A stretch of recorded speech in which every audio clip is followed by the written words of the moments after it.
ईद उल अजहा पे लोग कुर्बानी तो कर देते हैं लेकिन अपनी ना और सेल्फ रिस्पेक्ट नहीं करते। किसी के घर 5-5 बैल खड़े हैं और किसी के बच्चे गोश्त की खुशबू से सिर्फ ईद मना। कुर्बानी सिर्फ कौन बहाना नहीं है, इंसानियत बस जिंदा करना है।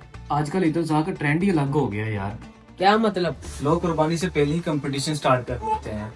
कोई कहता है कि मेरा बैल फॉरेन ब्रीड का है, कोई कहता है मेरा बैल इतने लाख का है, कोई कहता है मेरे बैल की वीडियो वायरल होगी। मसला जानवर महंगे होने का नहीं, मसला नीयत का है। अगर नीयत अल्लाह को राजी करने की है तो छोटा जानवर भी बड़ा लगता है। लेकिन हमने ईद को फैशन शो बना दिया।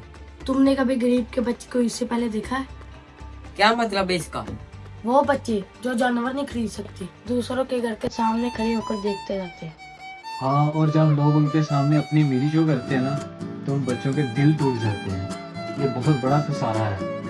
एक तरफ सिर्फ लोग जानवर के लिए एसी लगवाते हैं और दूसरी तरफ किसी घर में राशन तक नहीं होता।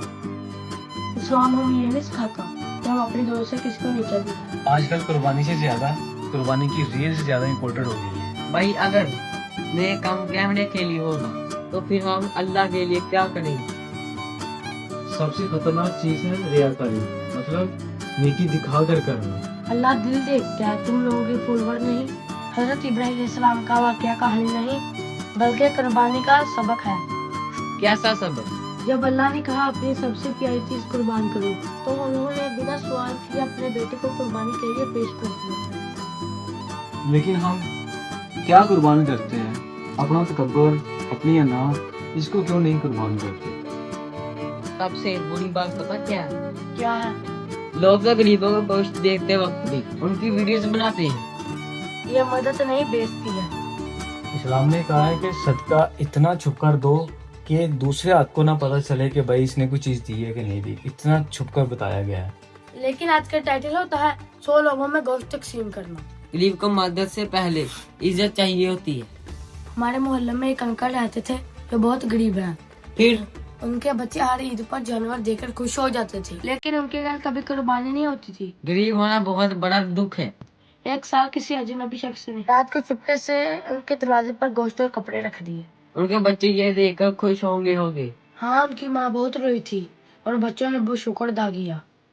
अच्छी सोसाइटी वो होती है जहाँ ईद वाले दिन कोई बंदा, कोई गरीब भूखा ना सोए, जहाँ मिडिल क्लास को शर्मिंदा न किया जाए, यहाँ कुर्बानी शो ऑफ नहीं बस मोहब्बत बन जाए, जहाँ अमीर और गरीब दोनों एक दस्तरखान पर बैठकर खाना खाए। कुर्बानी का गोश्त हमारे के लिए नहीं होता, पूरी उम्मत के लिए होता है। आज भी इस सोसाइटी में दो ईदें होती हैं, एक अमीरों की होती है और दूसरी गरीबों की। किसी के घर बारबेक्यू होती है और किसी के घर पार्टी। किसी के घर बच्चे पूछते हैं कि आज भी गोश्त मिलेगा। ईद उल अजहा का असल मकसद फर्क खत्म करना था, लेकिन हम लोगों ने ये फर्क और बढ़ा दिया है। कुर्बानी का असल हुस्न जब तुम्हारी वजह से किसी और की ईद खूबसूरत बन जाए। और जिस सोसाइटी में गरीब मुस्कुराए वही असल सोसाइटी होती है। कुर्बानी का असल हुस्न जानवर में नहीं इंसान के दिल में होता है। अगर ईद पर किसी गरीब का बच्चा खुलकर मुस्कुराए तो समझो तुम्हारी कुर्बानी कबूल हो गई है।